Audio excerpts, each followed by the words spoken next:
for them to be. Great, there we go. All right, so I think everybody's back from breakout rooms. Welcome back, and we're going to get on to the rest of our meeting. Typically, we have a number of updates. This morning, we don't have too many updates.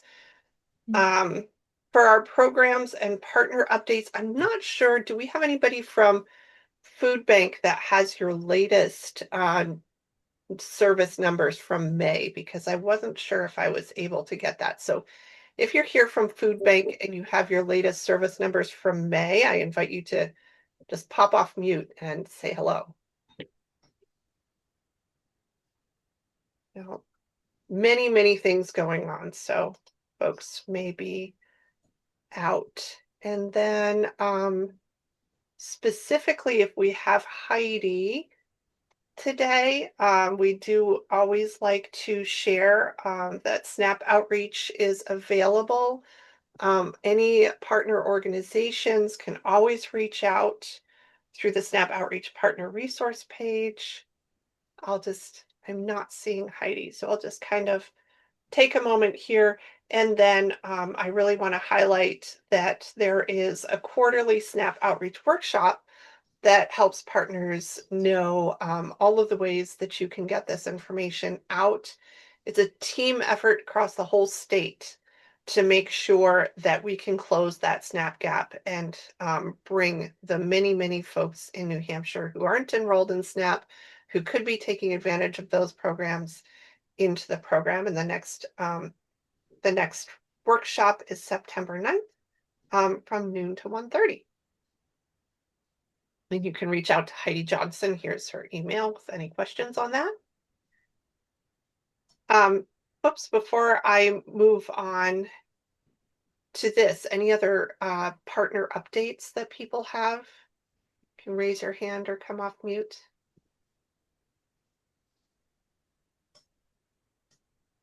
Okay. Here are our statewide coalition meetings. So I'm going into coalition updates.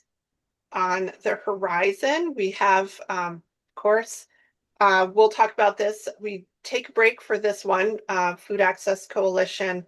We won't be here next month, but there is going to be a special workshop on policy next month at this time. We'll talk more about that at the end. SNAP Coalition is third Wednesdays. Finn, is there going to be one in July? Or is there also a break in July? I believe there's a break in July, but let me check that. Okay, great.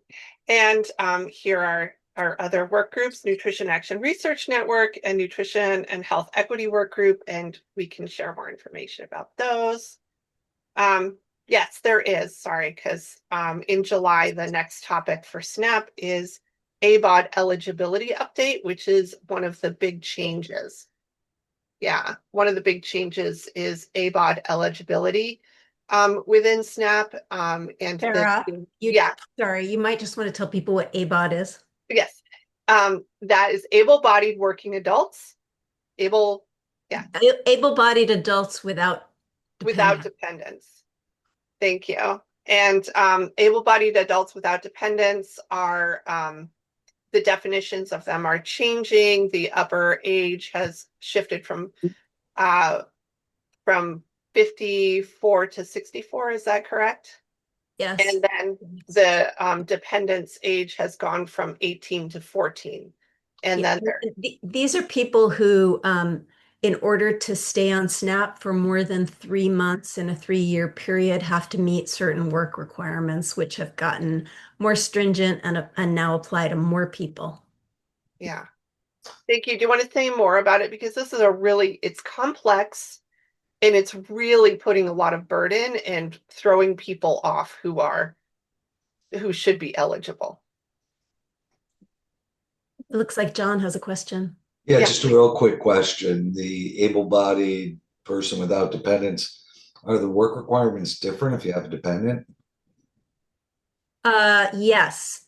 Well, you're exempted if you have children below age 14. Oh, okay. Gotcha. Thank you. It used to be you were exempted if you had children under 18, but now it's changed to only under 14. So yeah, it's something that's getting covered in the SNAP Coalition meetings fairly regularly because it is so complex. And then as it gets rolled out, people are running into things. And David, did you have something to add here? I think I saw you come off mute. Nope, sorry, I hit that by accident. Oh, okay. But yeah, so it's really helpful for partners to stay on top of this, especially people who are working directly with clients, because they may be able to navigate their way back onto SNAP, but it's just become more complex. So the more you know, the more you're able to help the community. Sarah, can I just add really quickly? I'm seeing some of our residents are like residents that have disabilities are being told that have to comply with work requirements, even though they should be exempt. So I think, I mean, to your point, advocacy is really important here. Yeah. Yeah, so we hope to see you. So that's the third Wednesday in July, and we hope to see everyone with these questions and comments. And thank you, Melissa, for that, like the stories and what you're seeing, because the more we can understand those, the better we can address them. So thank you so much. All right. Any updates from regional coalitions that people want to share today? I didn't get any notices when we put out the meeting reminder, but if you have any news or updates you want to share. All right. If we're ready with that, then let's go ahead and get to policy updates. Just the upcoming meetings here, and this will be shared out with the slides, upcoming meetings for regional coalitions. And now we'll get up to our policy updates. So that going to be Laura or Finn? Yes, great. You can just go to the next slide. Thanks. So you've heard a lot about the bills this year, and just a brief overview. There were a number of bills that would have weakened SNAP, and fortunately, we were able to either get those killed or sent to study. Updates from the last meeting. Unfortunately, HB 1574 that would have extended free and reduced meal eligibility for special ed students up to age 22 was killed in the committee of conference. It had bipartisan support, but a non-germane amendment was added that the committees could not stomach. So that's and then SB 517 had been tabled before the last meeting, but I wanted to just let people know it was added as a non-germane amendment to another bill, and that too died in the committee of conference. And finally, HB 1727, which is the bill that would fix a glitch in summer EBT where there are students who are on free and reduced meals, but their families are not on SNAP, TANF, or Medicaid. And so the Department of Health and Human Services doesn't have their addresses. And the bill requires schools to share those addresses with DHHS for the sole purpose of distributing summer EBT cards. So that passed and is headed to Governor Ayotte's desk, and we hope that that means that over 4,500 kids will not fall through the cracks next year.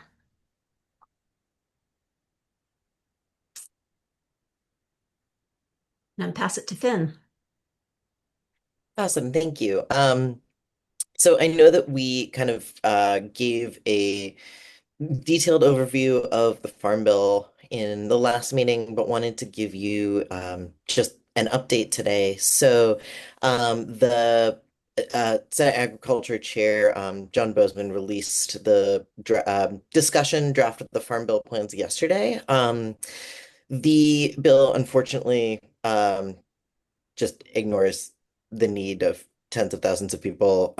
It doesn't mitigate any of the 187 billion dollar cut to SNAP that was enacted under HR 1.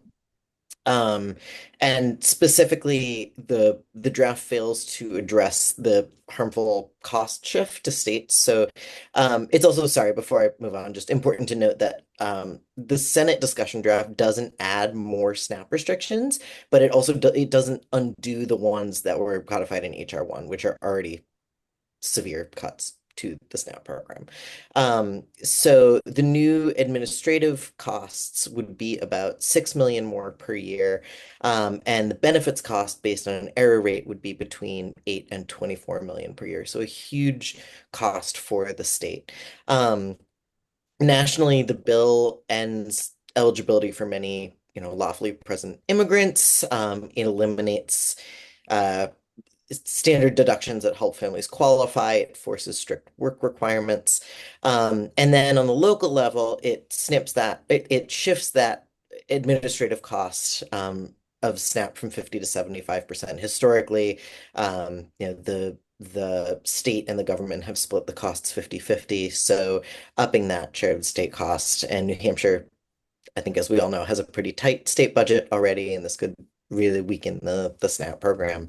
The other thing that it does is requires the state to pay for 5 to 15% of actual food benefits when the administrative error rates exceed a 6% threshold. Error rates meaning either underpayments or overpayments. And the current estimate is around 7% as of 2024. And all of this basically just it threatens thousands of residents' ability to get nutritious food by cutting SNAP eligibility. So we're really urging our senators, Senators Hassan and Shaheen, to hold the line, vote no on the Farm Bill, and kind of keep that momentum. So if you would just go to the next slide, and I will put two links in the chat. One is, they're both from FRAC. One is a press release about the discussion draft of the Senate Farm Bill, which gives a little bit more detail. And the other one is their call to action to urge our senators to vote no on the Farm Bill. And I apologize, it's wrong. But yes, to vote no on the Farm Bill, and just encourage all of you to please contact them and urge them to vote no, and no Farm Bill is better than a bad Farm Bill. So that's what we've got. Thank you. Thank you, Finn. Do we have any questions on policy updates for everyone? And watch the space for New Hampshire Food Access Coalition. For next month, we will have a deeper dive on policy from this previous year that we're closing, and then looking ahead to next year. Right? I want to turn it over now. Sarah, do you want to just share Maureen's post about summer EBT? Oh, I didn't catch that. Is that in the chat? It is. So summer EBT, the portal for summer EBT is now live to apply. I don't see the address portal yet, but I assume that will be people who are going to be auto issued their benefits. They will be issued on the same cards as last year. And the opt-out letters for that were sent out. People should have gotten them, either have gotten them or will get them in the next couple of days. If they had cards last year, the benefits will be added to those cards. If they lost their cards, they need to call the department and request new cards. And if they're in the category of folks who are on free and reduced meals, but not on any of the DHHS programs, they need to give their address to DHHS. And then if they are eligible for free and reduced, but weren't on it for whatever reason, maybe they became eligible or they didn't know about it, they can apply, and that portal is open on the New Hampshire Easy website. Thank you for that, Laura. Yeah, and that's a good preview as we jump in now. So I'm going to be handing it over to Amy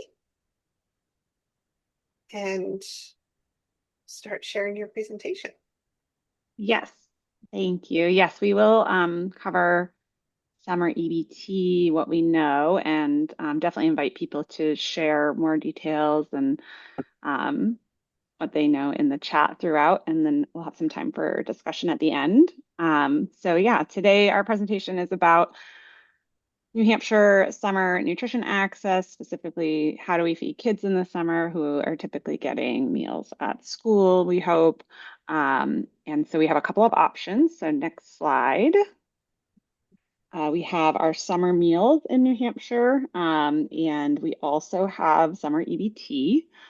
Those are two big programs in the summer that are meant to fill the gaps for those kids who would typically be getting free or reduced meals at the school when school's out during the summer. So for summer meals, we're going to talk about that first. We'll talk about just who's eligible. Sorry, can you go back one more? I'm just going to do that over. Yes. Okay, so we'll talk about who's eligible, where we can get meals, what's available to help you spread the word, and how do you get it. And then I've got Joy Gagnon here from the Carroll County Food Access Network. I always want to call it a coalition.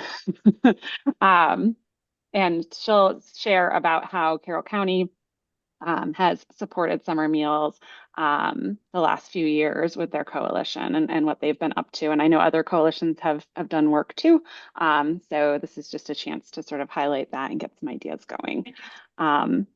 And then we'll move on to summer EBT. We'll talk about eligibility, which is a little bit tricky, but we've tried to simplify it as much as possible. And then how does the program actually work?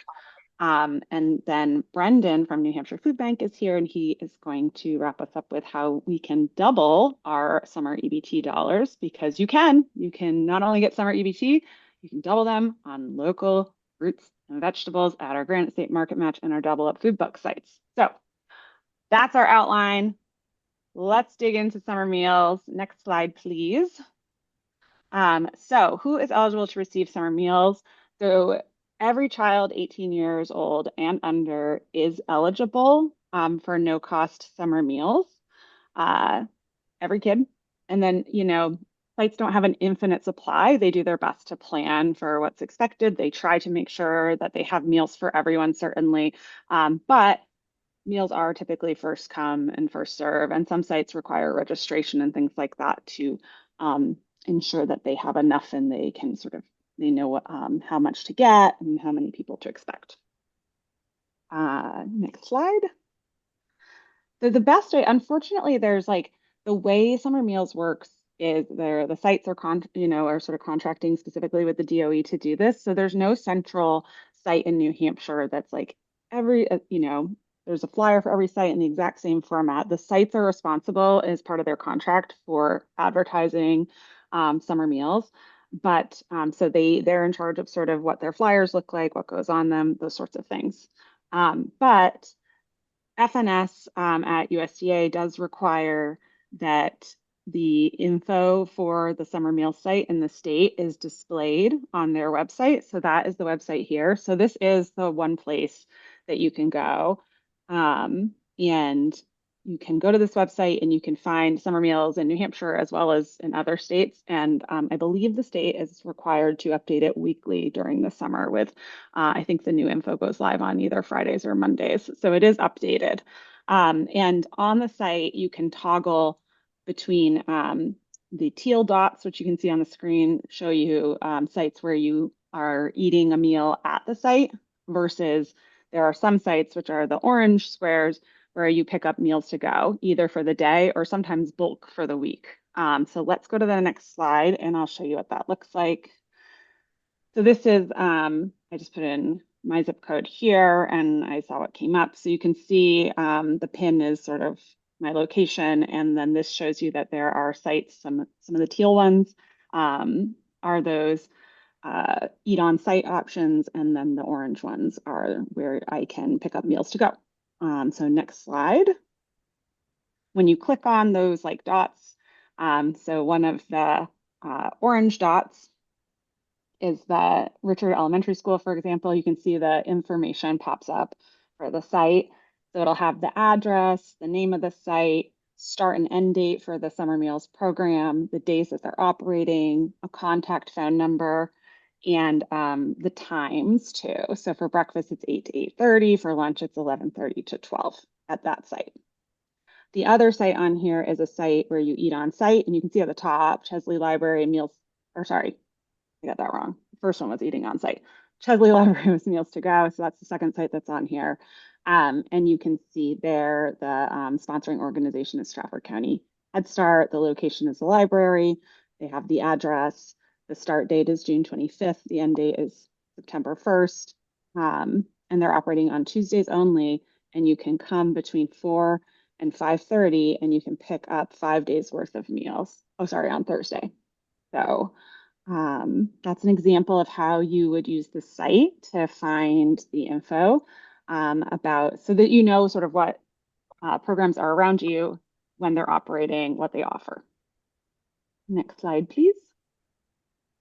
Okay, so how do you take action with all of that if you want to spread the word about summer meals? Next slide.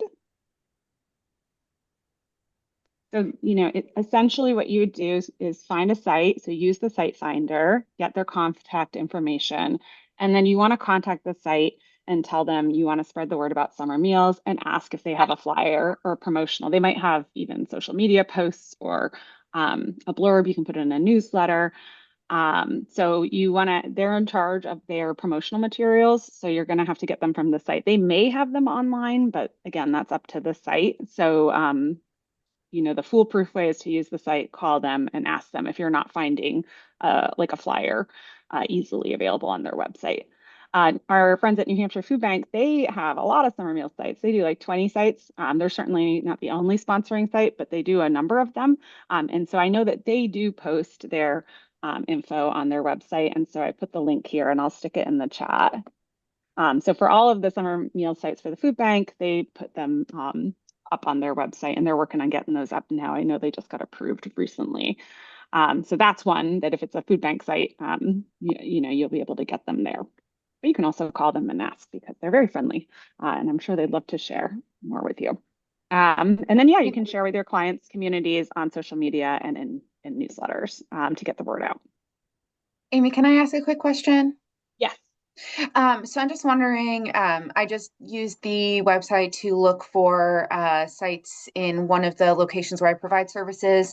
I'm not seeing any that specifically serve like kids in that district. And I'm wondering if, so for example, Franklin High School has in Meals to Go. Do you know if there are specific like eligibility criteria per area, or can like anybody go?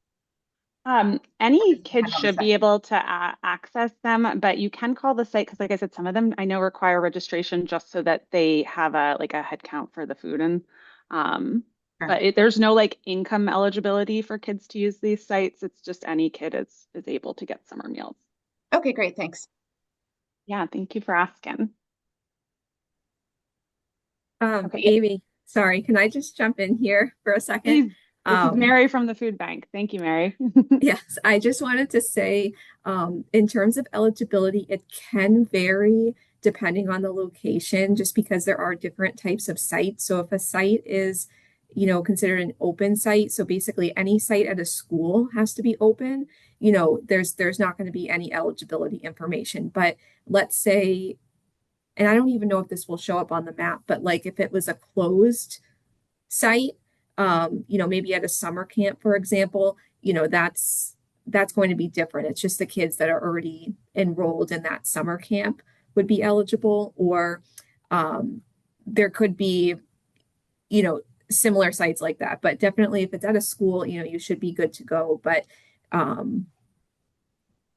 that I just wanted to share that. And then in terms of some of our sites, which are we call them like a bulk site, the Sun Meals to Go, where a parent is picking up for the child, there are specific documents that the parent will need to bring if the child is not with them. So I just wanted to add those two nuances to it, just to make sure there could be some additional requirements, but for the most part, if it's at a school, and they're eating on site, you shouldn't have any issue. But if it's a school and they're picking up for the child, there are specific documents that will be needed if the child's not there. Thank you, Mary. Do you know if on that FNS site they designate any like it's clear which sites are closed versus open? I wasn't able to see that.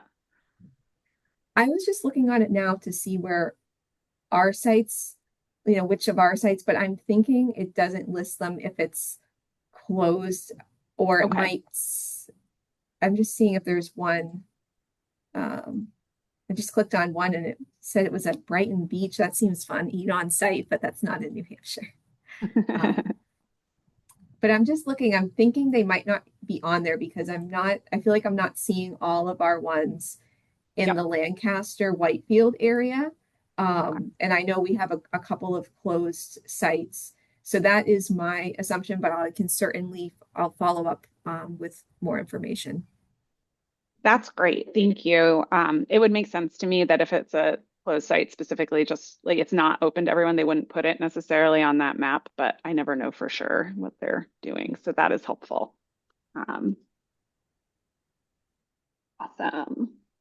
So what do we need for, you said finding a site up in the Lancaster area? That's where I am. Yeah. So you would, yeah, go ahead. I was just looking, I meant when I was looking at the map, it was like, I know we have 5 sites up there. So I was just trying to find them all on the map and I just wasn't seeing them. So I guess technically there should just be 3 if I know that 2 are closed, is what I'm assuming. It's like I gotta change rooms. I can't here with my grandchildren. Yeah, it looks like there's a couple of sites, So Groveton Elementary and Berlin and Whitefield too. Okay, where are the sites in those towns? So what I can do is I'm going to bring up our website and I can put the link in the chat to our flyer for that area. And also in the chat, I just want to note that Catalina is mentioning that the Tamworth site in Carroll County is full. And I know that some of the applications for these sites went out and are already closed. So keeping in mind that information, in some cases, they're already filled. Yeah, and that's a good reason to contact the sites and get the site-specific information too. Yeah. And Joyce says she's going to give us more details on that for her part. Yeah.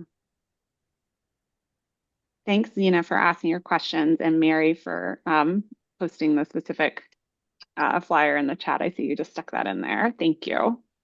And I did stick in the chat the site finder address, the link to the landing page at Food Bank for summer meals, where you can find their flyers and information.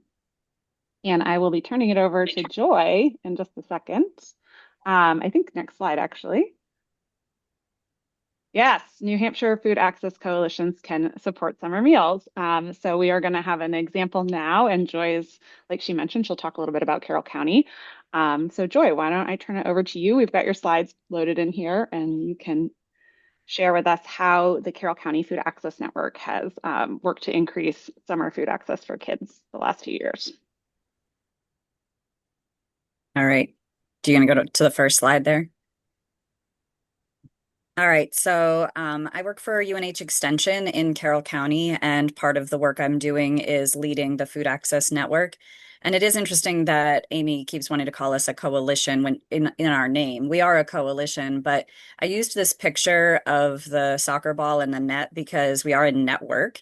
And the whole point of it is that we all work together to form a net to kind of catch the little things here and there that are kind of missed. So when we're looking at like the role of a coalition in summer feeding programs, we should be looking at ourselves like a net.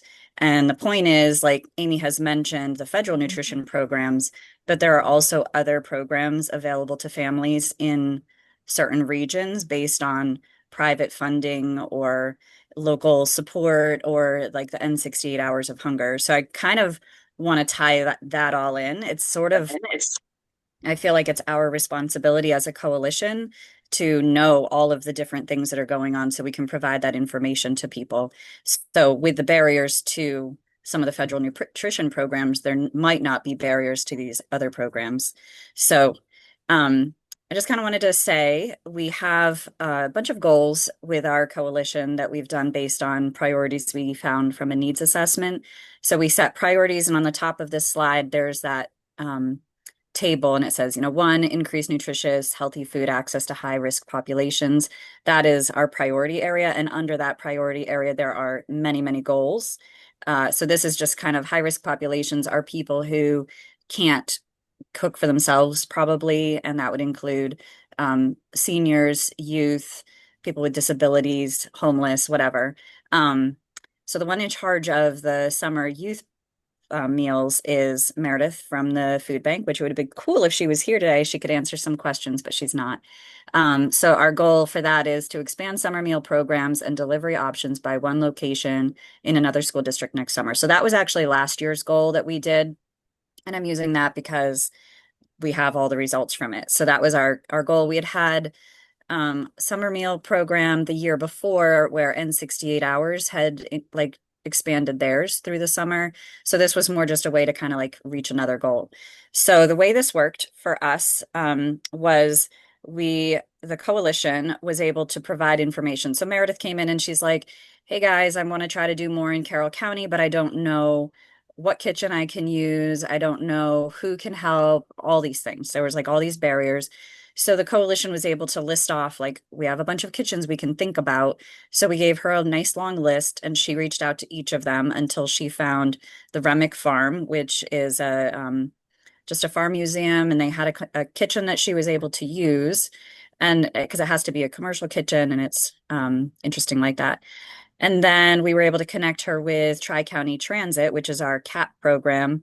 And one of the other goals for another priority that we have with our food access network is to increase transportation for low income or for food access. So with that, we had, there's like a transportation coalition that some of our members were a part of. Catalina, who's actually in this call, is part of that. So Tri-County sort of looked at that and said, okay, we should probably make food access one of our priorities too. So Meredith was able to connect with them and they said, yeah, we'd like to be a part of delivering meals to certain parts of the county. So they are limited in where they can go. Like, you've only got so much time in a day. We weren't able to give people everywhere food, but we were able to reach a lot. So the picture in the middle of this is Meredith with Tri-County Transit's van. That was the first day of delivery. You can see all the bags in there. It was a lot of food. And she said to me like the next week that she was out delivering until 11 o'clock at night and she got home at like 1 a.m. or something because it was the first day and there were all these glitches. So it was a lot of work. It's not like, oh, this is so easy, it's going to be so nice. So they had to kind of like figure out, okay, how do we make delivery easier and not an all-day event? Then the other picture in here on the left-hand side is the End 68 Hours bags that are there. And that's the food that they provide to families. And usually that's just a school time thing. Like every Friday, they send home bags of food for kids for the weekend. And that's meant to be for kids who are really high risk. The school notices that they're coming in hungry every Monday and not focusing. So it's really like to fill a gap. They decided to try to expand through the summer. Somebody in support of it went to the local town and asked for funding so that they could do that, and the town agreed to it. So they were able to expand it through the summer. and they were working with us to figure out what locations could we provide meals to, and how can we make sure kids are getting access to this? Because the main thing is you're reaching the lowest accessible families, the families who the parents can't get there, like absolutely. And the point is that you're supposed to feed kids even if their parents aren't able to. So she wanted to try to make it as low barrier as possible.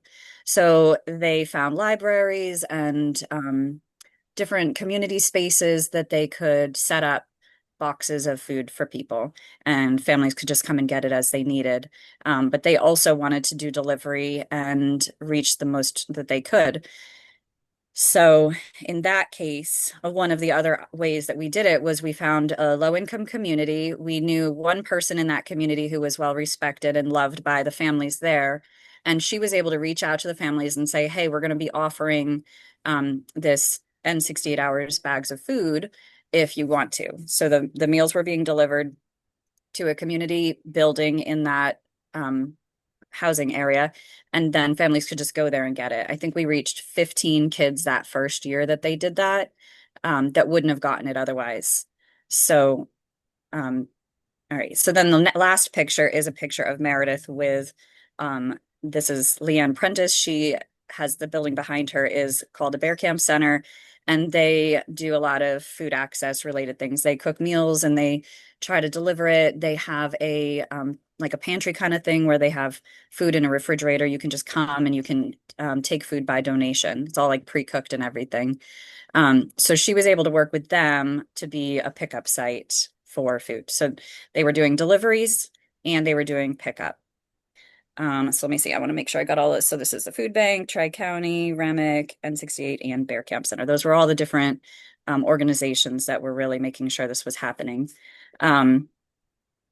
Just want to make sure that, so now we can go to the next slide. So the impacts that we had that year. So I might be small for you all to read, so I'll try to get through it here for you. So this was 2025 Summer Meals for Youth from the New Hampshire Food Bank, the Tamworth Sun Meals. That's what we were calling it. It was a total of 238 youth that were served weekly. And the agencies involved, I'm just going to list them off. It was the New Hampshire Department of Education, the Bear Camp Center, Tamworth Weekend Bags. That was like another N68, but not officially an N68 program. Tamworth Recreation Department, the Tamworth Sandwich Community Food Center, which is a food pantry, the Tamworth Community Nurses Association, Remick Country Doctor Farm Museum, and Tri-County Transit. So those were all the agencies involved.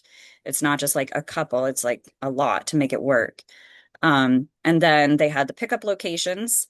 That was 7 days worth of food, and that reached 106 kids weekly.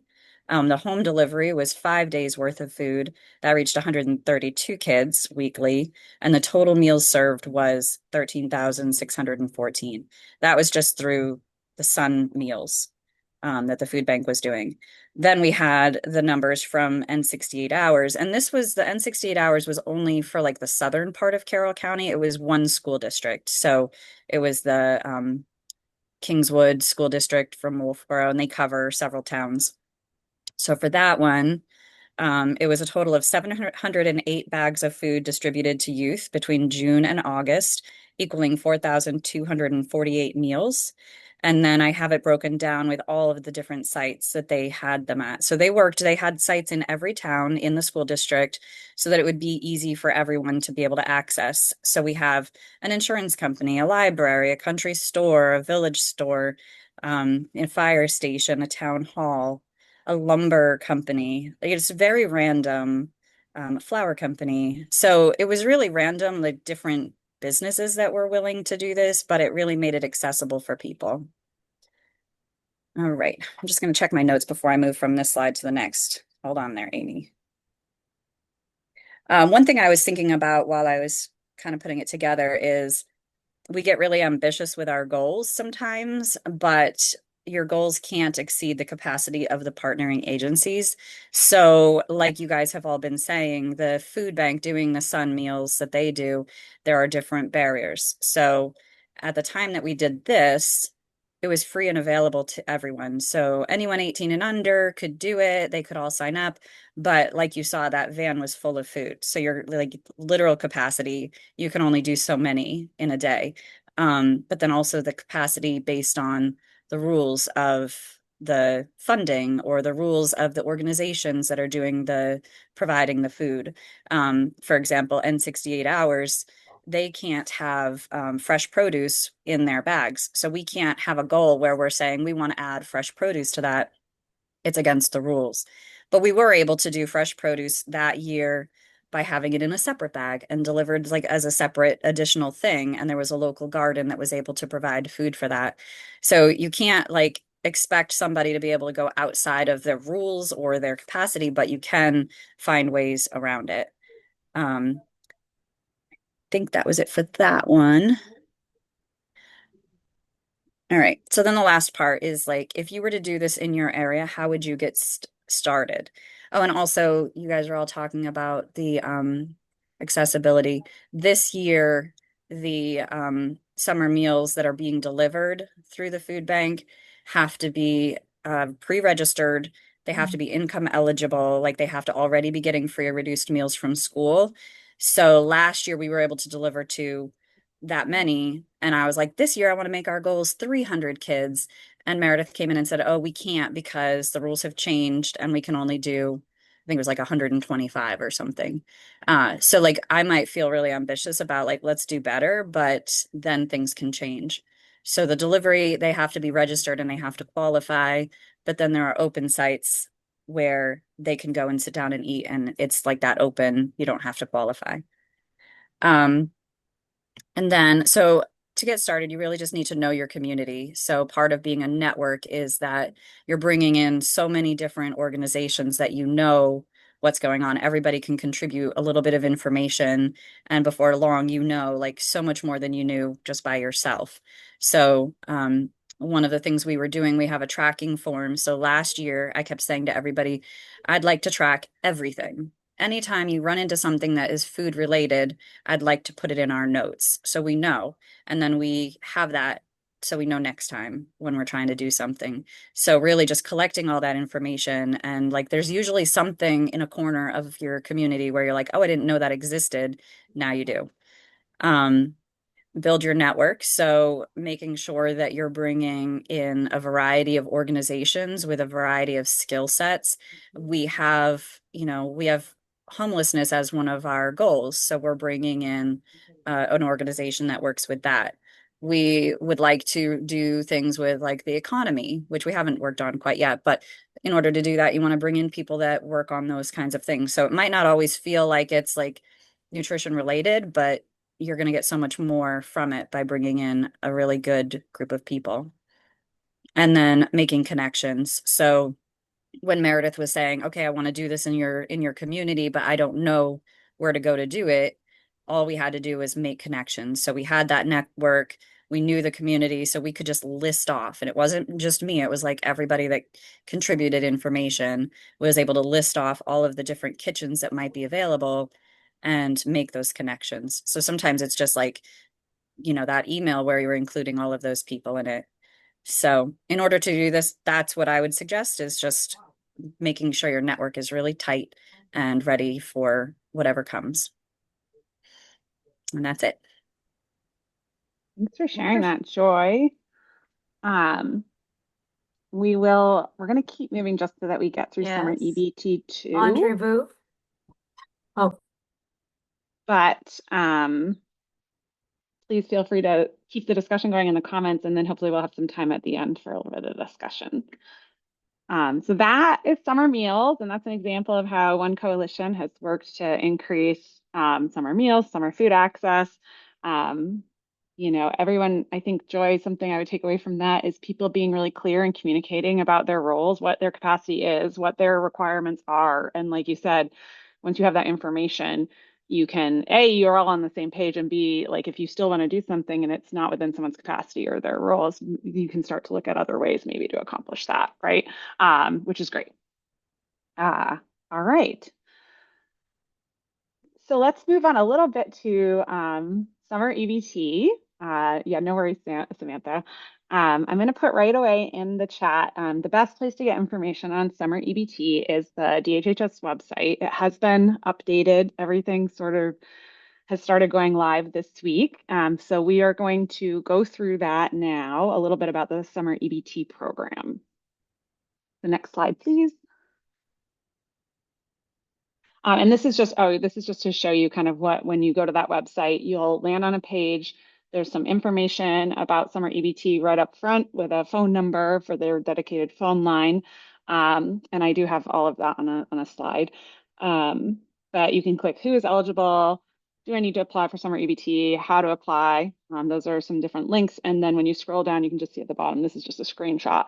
But at the bottom, there's a pretty extensive FAQ section too, which does a pretty good job. So this has been updated in the last few weeks from before it had 2025 information on it. So they have updated it now with 2026 information. And on June 17th, Jill Brown from New Hampshire DHHS joined the SNAP Coalition meeting. So what we're sharing today is based on what she shared with us then about summer EBT, as well as what's been updated on their website. Next slide, please. So who is eligible to receive summer EBT is not super complicated, but how eligibility works is a little bit more challenging to understand in New Hampshire. So who is eligible, like who this program is meant for, is people that are income eligible, and it's 185% of the poverty line or less, that have children, and the children attend a school in New Hampshire that participates in the National School Lunch Program.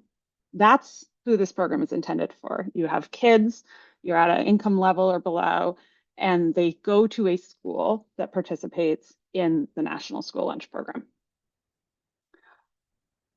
How you qualify is what we'll go through next, and there are 3 basic ways. So next slide. And there, the way they I really want to make like a decision tree for this. I think that would be really helpful. I don't have time yet, but I might play around in Canva. But it's basically, like I said, you're a New Hampshire household with children. Those children attended a school in the past year that participates in the school participates in the National School Lunch Program. Okay, and then how the state of New Hampshire determines your eligibility and how you get your benefits. It depends on a few things. So one piece is, did your household participate in SNAP, TANF, or Medicaid in the last year? That's one piece, because that will kind of automatically check a box for the state that you're income eligible. So that's one thing they look at. It's not, you don't have to have done that, but it makes your eligibility go a little bit quicker. The other piece they look at is, did your child receive free or reduced price meals in the last year? If they did, that can help. But you can still qualify even if you don't meet either one of those 2. And that gets back to applying and the income eligibility of 185% of the federal poverty level for your household. So those are the things they're looking at. Okay, so next slide. So the simplest way people get access to summer EBT, and that means they get automatically enrolled in the program and they really don't have to take any action themselves, are households with children in New Hampshire. And those households received, their children participated in free or reduced price meals in the last school year, as well as their household was participating in either SNAP, TANF, or Medicaid during the last year. If you meet both of those, what happens is you will be automatically enrolled. So you can click and another piece is going to pop up.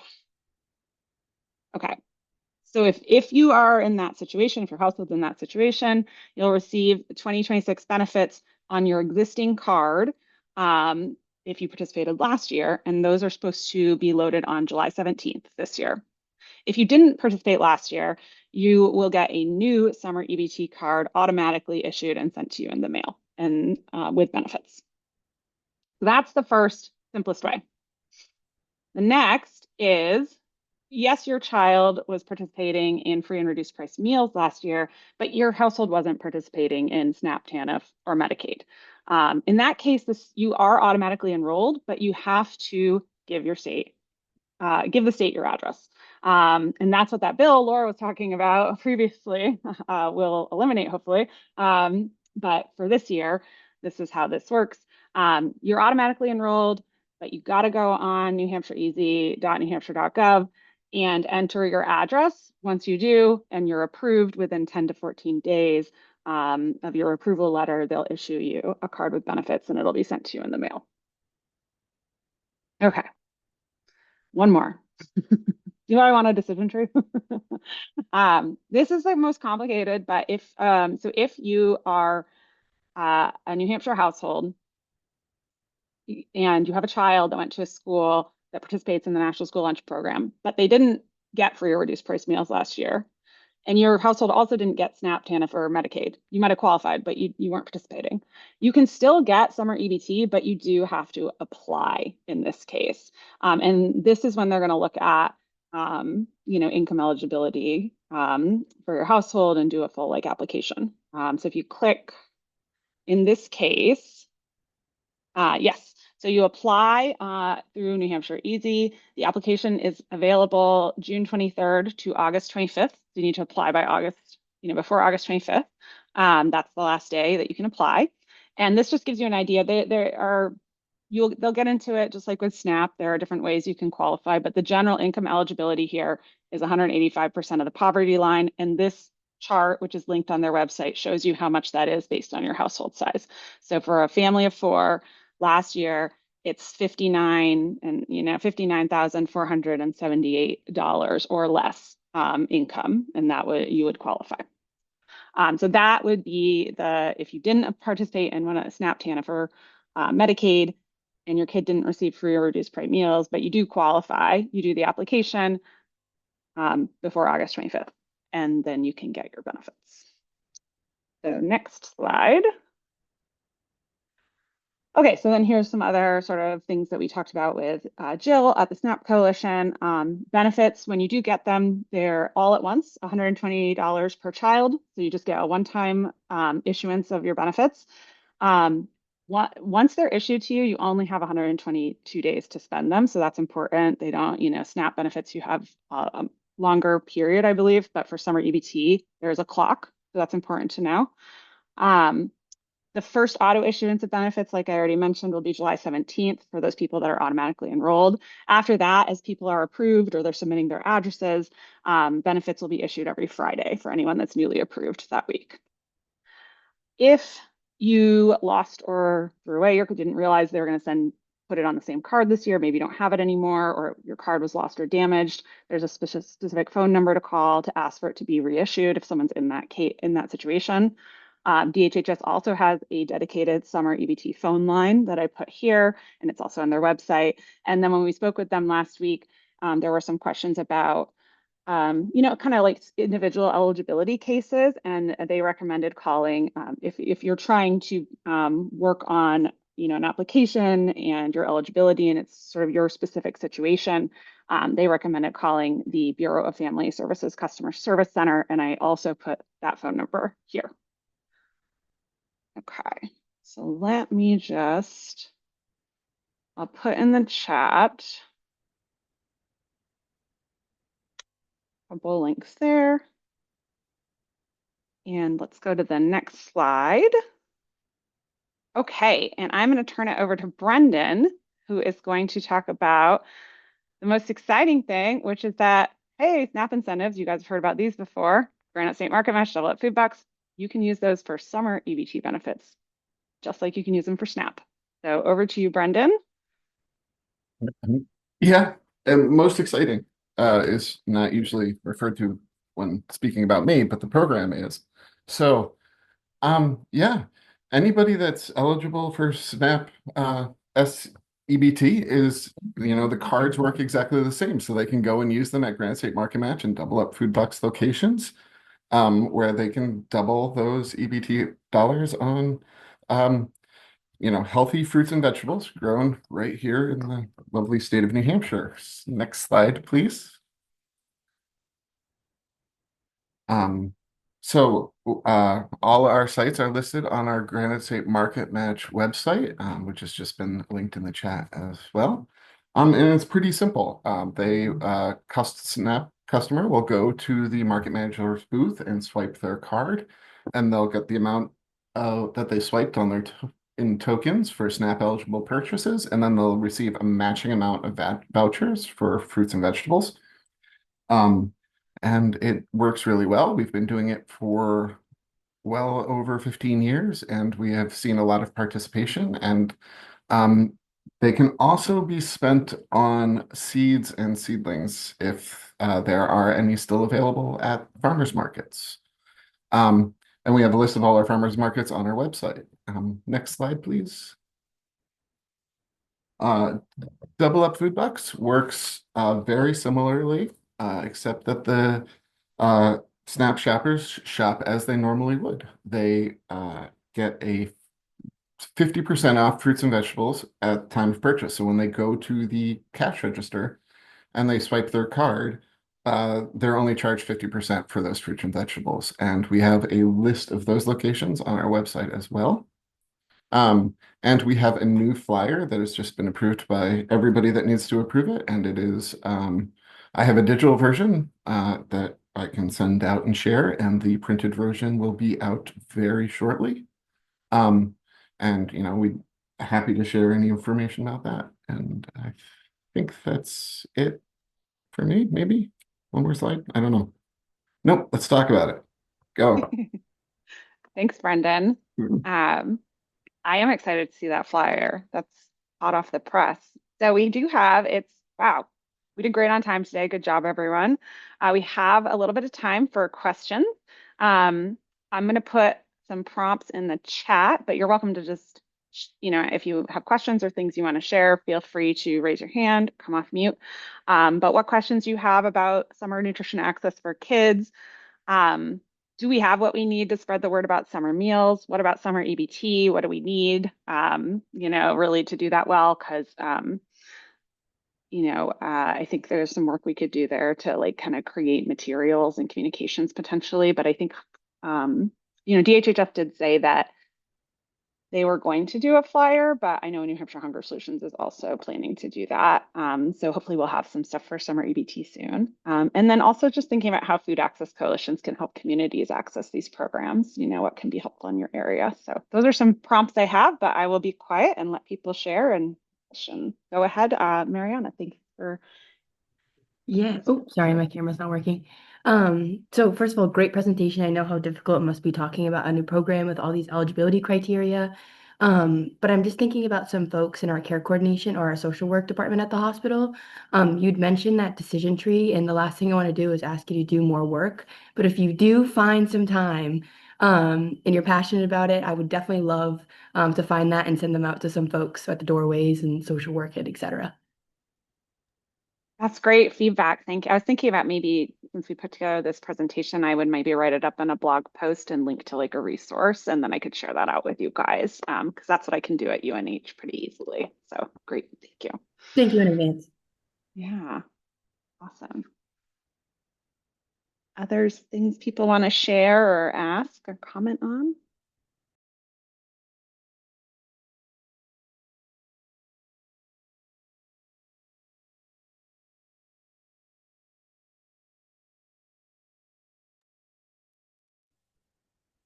This was really fantastic, Amy. I think it is just reflecting on what Mariana said. It is really hard to take all of this information and put it together in a way that you can follow, and you kind of like need to take it step by step. And so I really appreciate all of your effort putting that together and making it clear. So that's taking something very complex, and I think it's very helpful. So thank you so much.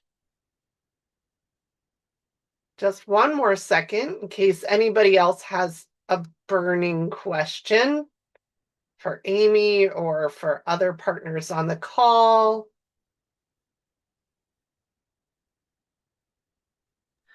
I have a question. I think we were talking about it a little bit at the beginning with Finn before the meeting started, but is Hunger Solutions planning? I don't know of any like flyers right now for summer EBT. I know we talked about how to get flyers for summer meal sites, but is that something you guys are planning to do? And because if not, I was thinking we should probably find a way to put something Yes, together for people. HHS is supposed to be releasing a flyer any day, so we are waiting to see what that says so we can make sure that the information is all correct. But we're working on both flyers and social media posts. Great. That'll be great. Yeah.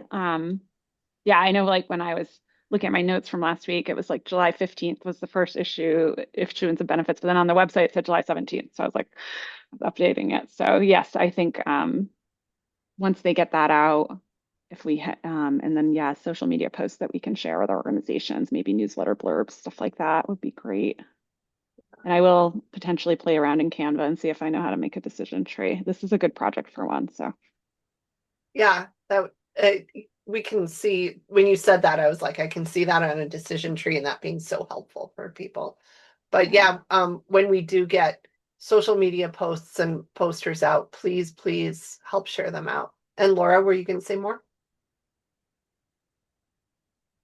I'll just say that we did a social, Finn and Kat worked on a social media post that has sort of the different categories. So we can share that with you, Amy, so that you can use that. That'd be great. Thank you. Okay, Rachel had something in the chat.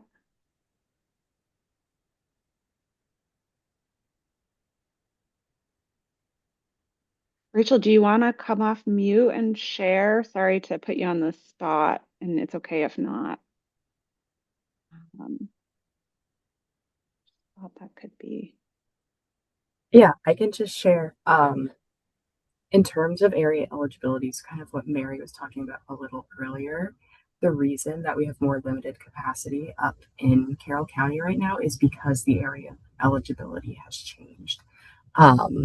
There's a lot of factors that go into that, but having schools that are like 50% or more free and reduced price lunch, and then families enrolled in SNAP really helps to increase that eligibility. And we have seen that there has been a decrease in eligible areas, which makes it harder for us to serve kids because that requires us to do, applications for each family where they have to have that more administrative burden rather than open sites where anyone who's in the area is able to go and get food. That's super helpful okay, so if there's a certain percent of people that are receiving and qualified and are participating already, that makes it easier to have open sites. And if there's less of that, like a lower percent, there's a more complicated, individual based registration process. That kind of what you're sharing? Oh, yeah. I can share the eligibility mapper. That just gives you an idea of where we're able to operate for summer meals. And you'd be surprised how many areas are not area eligible that you might think should be area eligible. There's definitely a lot of areas that could utilize the service more. Yes, thank you for sharing that, Rachel. I know with SNAP-Ed, we had really strict rules about which schools we could go to, which are basically this exact same situation. And we're like, we know more schools are eligible, but on paper. And it gets back to why I love working with Hunger Solutions. Goals to increase participation in these programs for it will help so many things. Thank you. So thank you. Oh, go ahead. I was just gonna say we're gonna miss Rachel. I know you're gonna be moving to Colorado. I don't know if you've shared that with people, but I replied to all. Yeah, I'm gonna miss you. Thanks for being here. Thanks for sharing that. Yeah, thank you so much. So yeah, we will continue to share anything else that we learn about summer nutrition programs. In the meantime, looking ahead, our next so we officially skip for New Hampshire Food Access Coalition. Just rolling into wrap up here. We officially skip July for New Hampshire Food Access Coalition. And our next meeting for this regular cadence is going to be on August 26th. That said, there's going to be a special session that New Hampshire Hunger Solutions is going to put together for July 22 from 10 to 11 a.m. So that's in this time slot. And all New Hampshire Food Access Coalition people on the list will be sent a special invitation for that meeting, and that is going to be about the legislative wrap-up, looking back at 2026, the priorities that didn't get tackled, the priorities that are still moving forward to the next session, and then talking about taking a deeper dive on what we will be shaping up for 2027 and any of your questions, feedback, input. So that's an optional session. But Laura, do you want to say any more about that?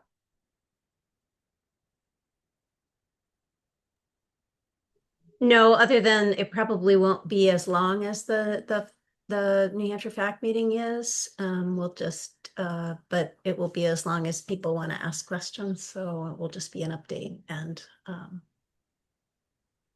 and a preview. Preview of things to come as we shape up and go into the fall.